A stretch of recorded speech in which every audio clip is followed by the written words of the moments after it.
Bonjour à tous, nous sommes très heureux de vous retrouver pour ce deuxième épisode de notre saga consacrée donc à Epic Universe. Salut à tous. Alors, on est très heureux aujourd'hui de vous retrouver puisqu'on va vous faire découvrir, donc cette fois-ci non pas la place cachée que vous avez pu découvrir dans le premier épisode, mais l'attraction Harry Potter And the Battle at the Ministry. Voilà, qui est en fait la plus grosse attraction du land et de manière assez évidente qui est probablement l'une, je pense qu'on peut le dire, des plus stupéfiantes qu'on ait vues sur l'ensemble des zones Harry Potter. Totalement, et en plus cette attraction bénéficie d'une technologie qui est brevetée, donc c'est quelque chose qui est vraiment unique et qui ne se retrouve dans aucun autre parc. Ni dans aucune autre attraction, effectivement, et c'est ça qui est vraiment assez sympa. Alors pour le coup, on a fait un travail un peu ingrat, mais on a filmé l'entièreté de l'attraction et surtout on l'a sous-titré. Ce qui nous permet en fait de vous montrer l'attraction avec l'ensemble des dialogues sous-titrés en français pour que ce soit évidemment compréhensible pour ceux qui ne sont pas anglophones. Évidemment, on a aussi filmé toute la file d'attente que vous allez pouvoir découvrir dans quelques secondes et qui permet déjà une mise en bouche de cette attraction qui est déjà mythique. Alors, on vous le rappelle, le principe d'Epic Universe, c'est de voyager dans l'espace et dans le temps. Donc là, on va partir du Paris des années 1930 vers Londres de nos jours. Alors, il faut savoir que notre voyage dans la file d'attente va commencer par une station de métro totalement refaite presque à neuf. Hein. Des stations de métro comme ça à Paris, on risque pas d'en voir. Vu la propreté, ça m'étonnerait.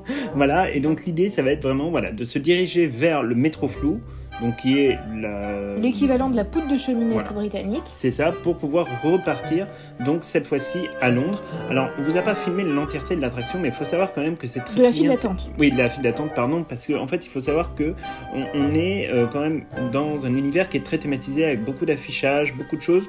Donc, on vous a pas tout filmé de A à Z, mais par contre, l'entièreté de la file d'attente à l'intérieur du ministère, là, sera filmée. À l'extérieur, on vous avoue qu'on a eu un peu chaud. Oui, non seulement on a eu chaud, mais en plus c'est pas très intéressant puisqu'on reste au même endroit pendant un certain temps. Mais le gros avantage de cette file d'attente, c'est qu'elle est parsemée de nombreux détails qui sont absolument fascinants. Et surtout, cela permet d'avoir un petit coup de frais dans un environnement tropical, ce qui n'est pas trop demandé. D'autant plus que c'est une attraction qui rencontre un très très fort succès, donc il peut y avoir parfois des files qui font 2h30, 3h, 3h30, on a vu au maximum jusqu'à présent. Alors il faut savoir que si, quand vous êtes au frais ça va, c'est vrai que quand vous êtes en extérieur c'est un peu compliqué, mais généralement en extérieur c'est pas plus d'une heure en termes d'attente. Donc on va se diriger vers, donc cette fois-ci, la poudre de cheminette et on va vous laisser découvrir, en restant un petit peu silencieux, vos premières impressions sur le ministère de la magie.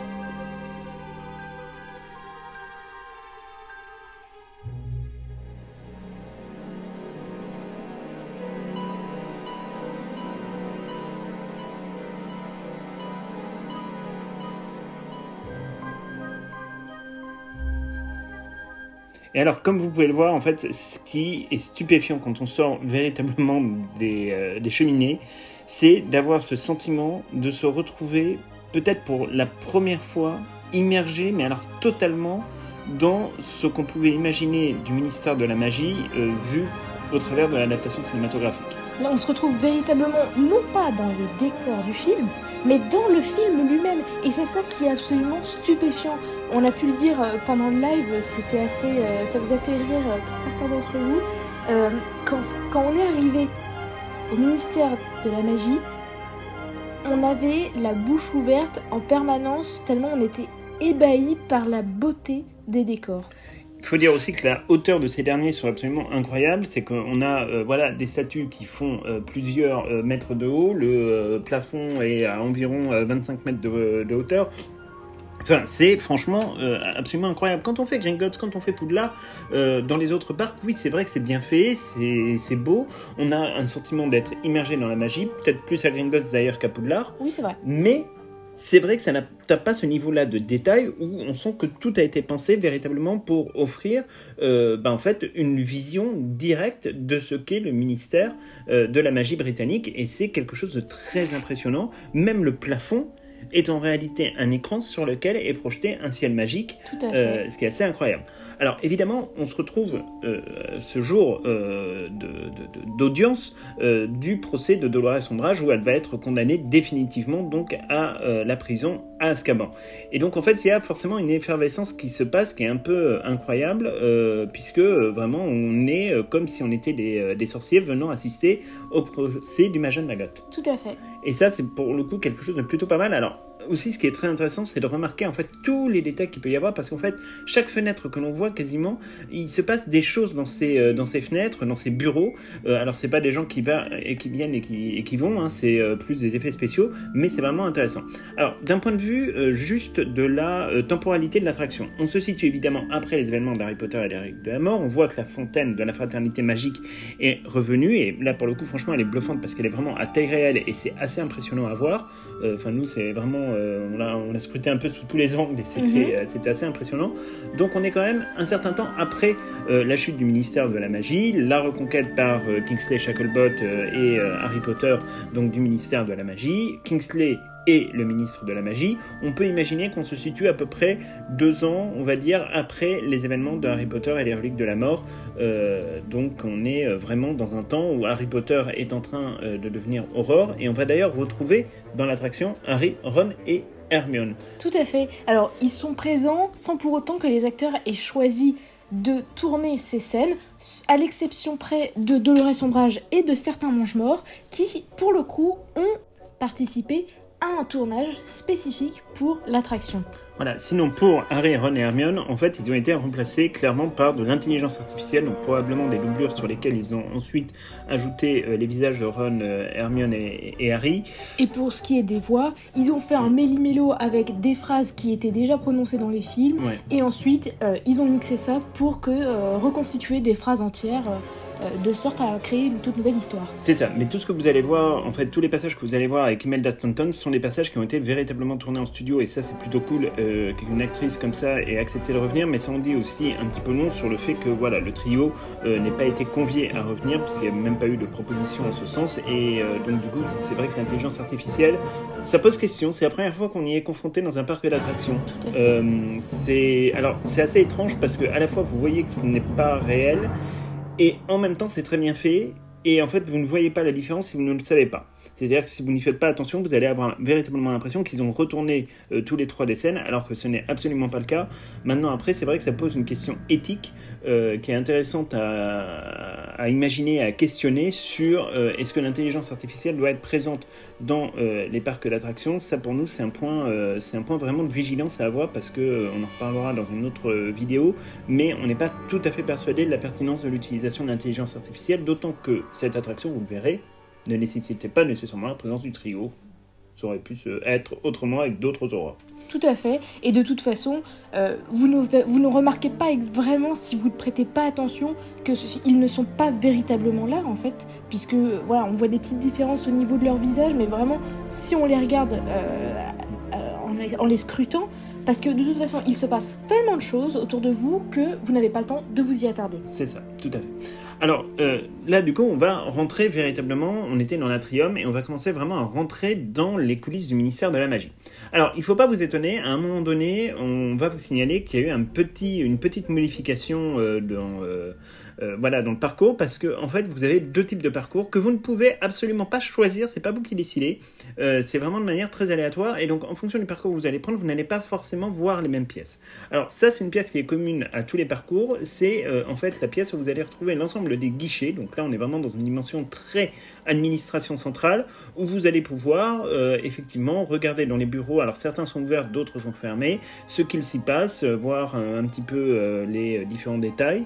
Vous avez des formulaires, des stylos, des effets personnels avec des vêtements, parfois il y a des voix aussi. Ouais, il y a des voix aussi, alors qu'on n'entend pas très bien parce qu'en fait c'est une pièce, comme elle est circulaire, en fait ça fait beaucoup de bruit.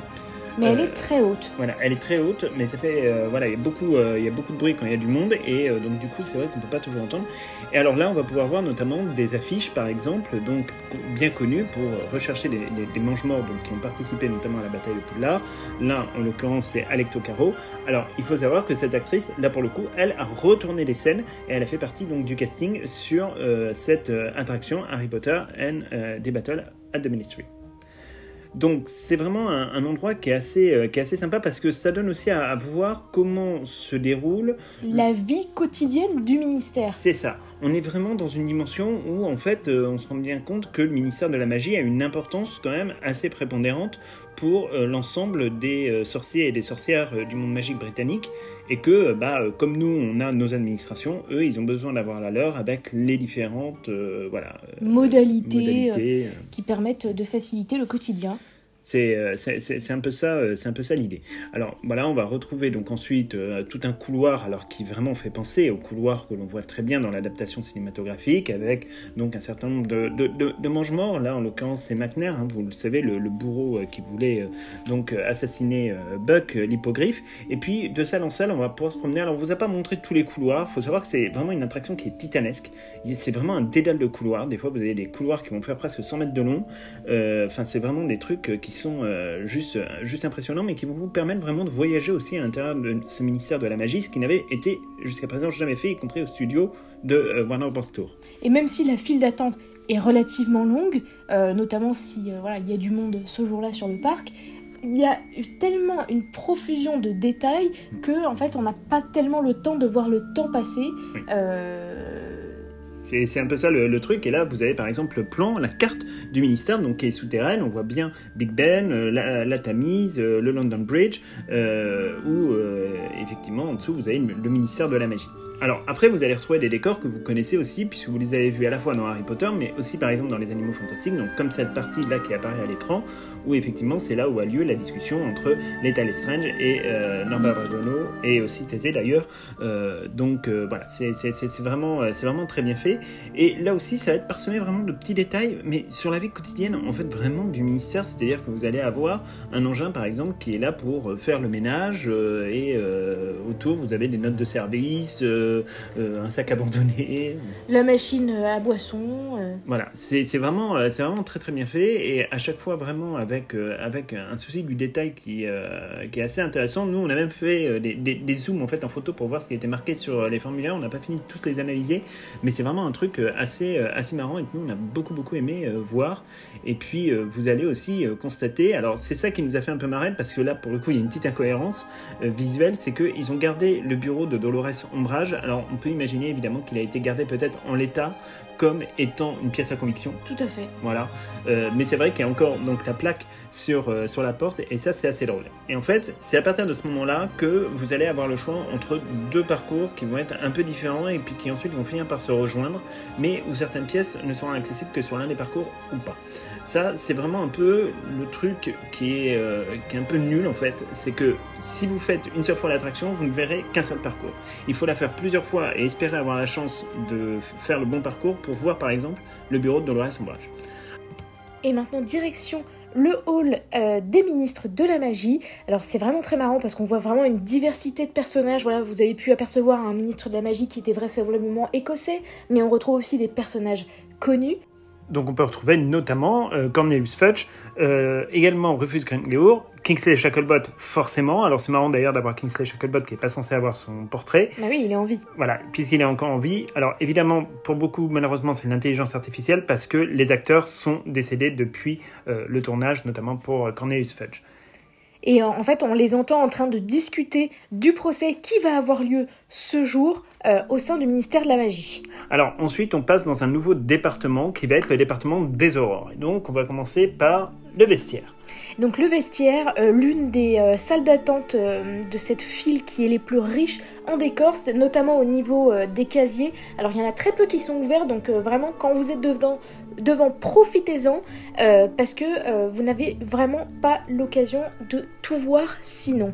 Alors vous pouvez vous amuser aussi à regarder les initiales sur les portes et essayer de deviner un petit peu qui ça peut être. Alors il y en a une notamment qui nous a interpellé puisqu'elle est marquée XDL, donc Xavier Dupont de Ligonnès. Oh c'est comme ça qu'on l'avait vu. Mais c'est vrai que voilà, vous pouvez vous amuser à essayer de trouver des noms. C'est assez drôle. Après, ça dure assez peu de temps. Et maintenant, direction le QG des Aurores. Donc, comme vous pouvez le voir, il y a les entraînements auxquels ils se livrent pour faire face aux forces du mal. Mais surtout, il y a en fait un espèce de Hall of Fame qui est grosso modo un petit peu des portraits souvenirs des grands aurores du département de la magie qui sont morts en opération, donc notamment pour Franck et Alice Londubat. On va retrouver aussi Maugrey Folloy. Alors c'est intéressant de savoir d'ailleurs que l'acteur de Franck Londubat qu'on avait découvert dans Harry Potter et l'Ordre du Phénix est revenu pour prendre son rôle. Il a tourné pendant quelques jours pour Universal pour ce portrait où on voit pour la première fois Alice Londubat. Et en fait, ce qui est très marrant et vachement bien fait, c'est que dans les décors, et notamment pour tout ce qui est des tableaux animés, on ne voit pas véritablement que ce sont des écrans et on se prend vraiment au jeu de ces peintures qui vivent en quelque sorte. Voilà, ça fait vraiment pas trop LED ou vitrine de magasin. Non, c'est vrai que ça c'est plutôt bien fait et ça rappelle d'ailleurs ce qu'on peut voir dans le château de Poudlard à un moment donné où il y a un dialogue entre les 4 fondateurs dans une des petites salles d'attente où il y a une galerie des portraits en fait et où il y a aussi un dialogue qui se met en place. Alors là le dialogue n'était pas très audible, on va pas vous mentir, parce qu'il y a beaucoup de bruit dans cette file, donc c'était un peu comme ça. Et là, ma partie préférée, la bureautique, parce que concrètement, s'ils avaient mis tous les objets qu'on voit dans cette salle dans les boutiques, je serais repartie avec. Mais surtout, ce qui est hyper intéressant, c'est évidemment les coupures de journaux qui ont attrait à Dolores Ombrage. Oui, parce qu'en fait, ça nous plonge vraiment aussi dans la manière dont est conduite une enquête au département des Aurores. Et ça, pour le coup, c'est vraiment quelque chose de bien fait. Alors, on est en train d'analyser les différentes photos qu'on a pu faire. On verra si on peut en exploiter sur la chaîne pour en discuter. Mais vraiment, il y a un nombre de détails qui est absolument extraordinaire. Franchement, qui ne rêverait pas d'avoir la coupure de journal Aurore Sketch Corrupt Cat Lover Will There Be Justice? Enfin, c'est génialissime. Oui, vraiment, ce serait une bonne chose. D'ailleurs, gros point noir, c'est que la papeterie, ça manque beaucoup sur le parc, y compris dans les magasins. Alors, on continue notre petit tour en nous dirigeant vers le bureau d'ombrage. Comme vous pouvez le voir, ça y est, les murs deviennent non plus violets, mais roses. Et ça y est, nous voilà dans le bureau d'ombrage. Voilà, dans le bureau d'ombrage. Donc, comme on vous le disait, c'est le deuxième passage un peu alternatif. Donc, malheureusement, parfois, certains visiteurs ne le verront pas. Et c'est un peu dommage d'ailleurs parce que c'est un peu la cerise sur le gâteau de la file d'attente. Et Totalement. surtout, ça permet d'introduire un personnage super important, qui est le personnage d'Eagle-Dee. Tout à fait, Eagle-Dee, donc l'elfe de maison de Dolores Ombrage que nous n'avons jamais rencontré dans les livres, qui certes pourrait être décrit comme n'étant pas canon au lore d'Harry Potter, mais pour autant ça ne nous dérange absolument pas, dans la mesure où ça ne modifie pas la trame de l'histoire, et en plus, honnêtement, son personnage est super attachant. Oui, tout à fait. Alors en plus, ça nous permet de découvrir aussi ce qu'il se passe, puisque là en fait, elle est en train de faire l'inventaire du bureau de Dolores Ombrage, sur lequel d'ailleurs on peut retrouver des pièces qui sont assez intéressantes, et qu'on a pu déjà voir effectivement à l'écran dans Harry Potter et les reliques de la mort, notamment la partie 1, et on vous laisse profiter évidemment de l'ambiance.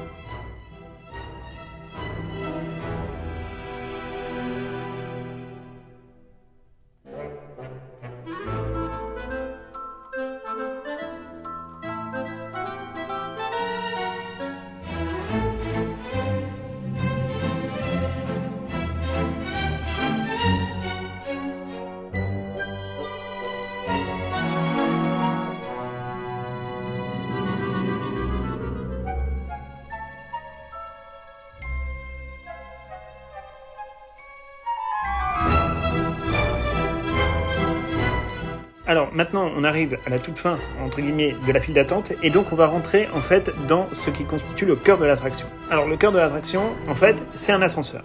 Un ascenseur un peu sous la forme de ce qu'on peut trouver dans la Tour de la Terreur à Disneyland Paris, mais pas du tout dans la même logique. Non, pas du tout le même concept. Pas du tout, c'est pas du tout violent. Par contre, petit reco assez rapide, mettez-vous au premier rang et surtout mettez-vous au milieu, parce que si vous êtes sur les côtés, vous êtes un peu balancé dans tous les sens. Bah, tu t'es fait mal. Voilà, et je me suis fait mal. J'ai eu mal pendant une partie d'une journée à une épaule, donc ça c'est le petit avis qu'on vous donne, et donc on est dans les ascenseurs du ministère de la Magie, comme on voit dans Harry Potter, et on va vous laisser donc profiter de l'attraction pour que vous puissiez voir, et on vous rappelle qu'elle est sous-titrée, donc comme ça il n'y a pas de problème de traduction. Be aware, certain lift passages will not be accessible today due to heightened security. Can you believe Umbridge is finally on trial? It's about time she stands before the Wizengamot. Well, this is quite the tailback. Not surprising with everyone here for the trial. Hello? Are you going to the trial too? Of course, Ron. The whole Wizarding World wants to see justice served. And we can't be late. I don't want to miss this.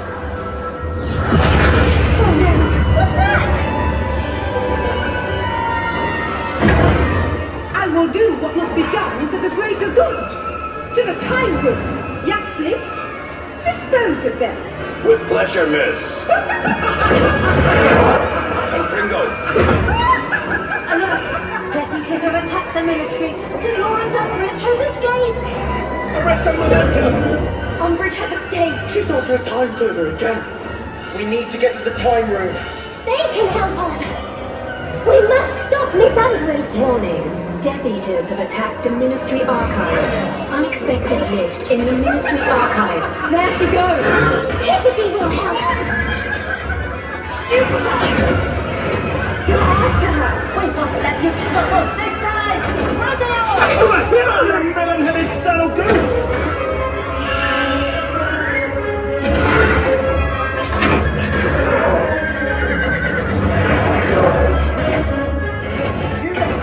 Find Umbridge! You filthy monster! Unexpected lift in the Department of Magical Creatures. Stop, Miss! Now the time turner's vote. Finish! You can turn her! Woo!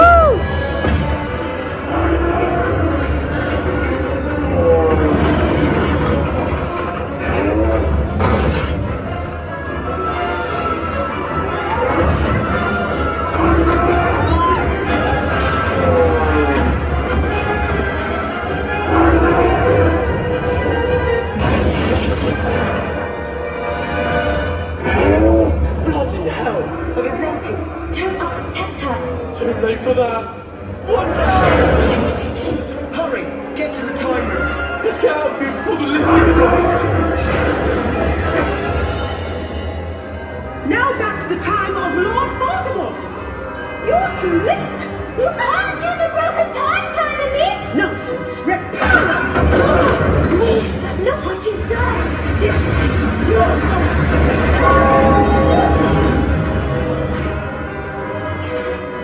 The time room is breaking apart! Stupefy! Get out of here. We'll deal with them. And we'll have order. How dare you try to stop me? No, Miss! Now Haggerty has your word!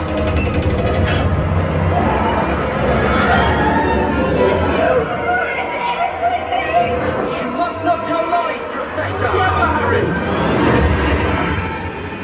Order! Order! Unhand me. We brought you a present, Minister. Dolores Jane Umbridge, for your crimes you'll spend the rest of your days in Azkaban. This is an outrage. Take her away!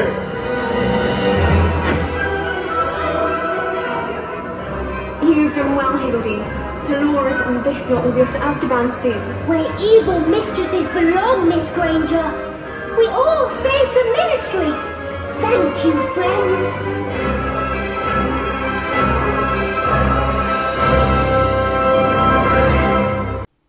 Et vous voilà de retour avec le cri de la gargouille pour débriefer de cette attraction qui, il faut le dire, est complètement épique. Alors, ce qui est le plus surprenant dans cette attraction, peut-être que vous le verrez un peu, enfin vous le ressentirez un peu moins puisque vous n'avez pas vécu l'attraction en personne, mais je vous assure que quand on est dedans, il y a beaucoup de moments où on ne peut pas faire la différence entre ce qui est du véritable décor et de ce qui relève de l'écran. Et ça, pour nous, c'est vraiment un coup de génie. Oui, c'est vraiment un coup de génie parce que ça a été pensé vraiment comme en fait toute la file d'attractions et comme toute l'attraction en soi qui est en fait un tout, comme étant en fait une expérience qui va vous permettre d'être pleinement intégré et partie prenante de l'aventure. Et ça, c'est vraiment quelque chose qu'on ne ressent pas dans les autres lands d'Epic Universe. Non. On a connu des très grosses déceptions dont on vous parlera dans une prochaine vidéo sur d'autres lands de ce nouveau parc d'Universal.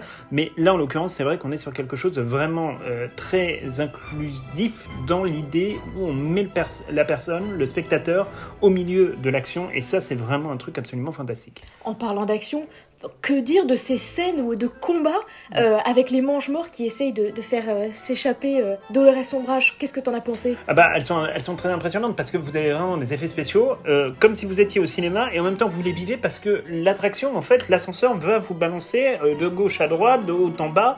Alors, pas dans une fonction violente, hein, pas du tout, mais c'est vrai que voilà, c'est quand même quelque chose d'assez impressionnant à vivre. Et puis surtout, cette scène avec les pendules de l'horloge, enfin oui. des horloges, parce que voilà, on est dans la salle qui est en train de tomber en 1000 morceaux, la salle des retourneurs de temps. C'est extraordinaire, et d'ailleurs on l'aime tellement cette séquence qu'on l'a mis dans notre introduction depuis quelques vidéos, comme vous avez pu le remarquer. C'est ça, et donc bientôt on va se retrouver pour une nouvelle vidéo où cette fois-ci ce sera une vidéo de fond. On va essayer de décrypter ce qui tient la route dans cette attraction et ce qui ne tient pas la route, et ça sera donc l'objet d'une vidéo que vous allez avoir d'ici quelques jours pour que ce soit frais, et vous pourrez évidemment vous rendre compte un petit peu de ce qui se passe. Alors petit plus, c'est vraiment un crime contre l'humanité. Les animatronics qu'ils ont utilisés pour les personnages, c'est une horreur. C'est ça, ouais, c'est une véritable horreur. Donc écoutez, on va se laisser là pour cette vidéo. On espère vraiment qu'elle vous aura plu. N'hésitez pas à nous dire dans les commentaires ce que vous en pensez. Ça nous intéresse évidemment de savoir un petit peu quel est votre avis. Donc on se retrouve très bientôt donc, pour analyser le véritable procès de Dolores Ombrage, qui certes n'est pas présent dans le livre, mais qui a bien eu lieu. Voilà, qui a bien eu lieu, et on se retrouve donc très bientôt à notre tour de vacances pour un 3e épisode où cette fois-ci on vous parlera d'une autre attraction, donc du Wizarding World of Harry Potter. Donc on se retrouve très bientôt pour plein de nouvelles aventures. À très bientôt. À très bientôt.